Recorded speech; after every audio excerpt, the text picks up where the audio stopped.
Hello, this is Dario Orlando, the son of the traveling mom, Kim Orlando, here looking disheveled and sweaty after a run and workout to show you guys how I use my BlendJet, which my mother got me for Christmas, and I absolutely love my BlendJet, and I'm gonna walk you guys through how I make my smoothies after my workout using my BlendJet.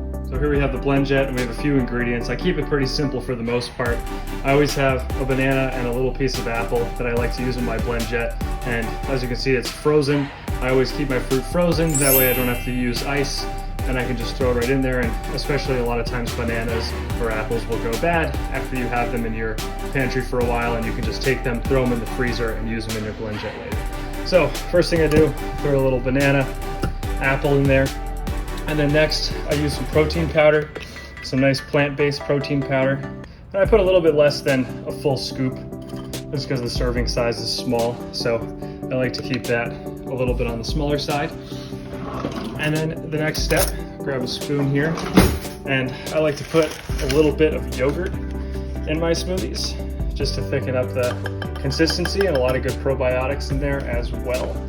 And I prefer to use yogurt that has a little bit of fruit in it too, just to get a little bit of extra nutrients in there as well.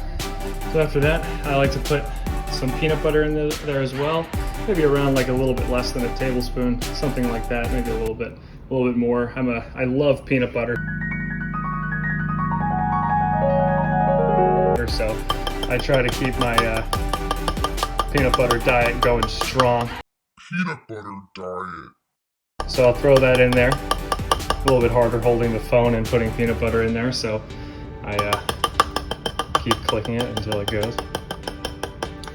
All right, and so that's what I do for that. I always lick the spoon after the peanut butter too, of course. And then we move it over, fill it up with some water.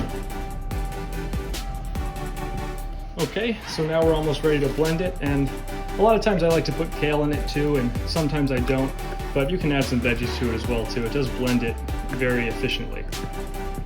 And a lot of times when you put the frozen fruit in at the bottom, it might get stalled just because the frozen fruit is a little bit hard, so you just shake it up. So let's see what happens. It might stall here.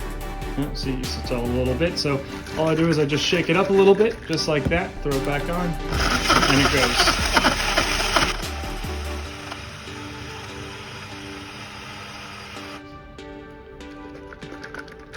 I usually like to do it 3 times.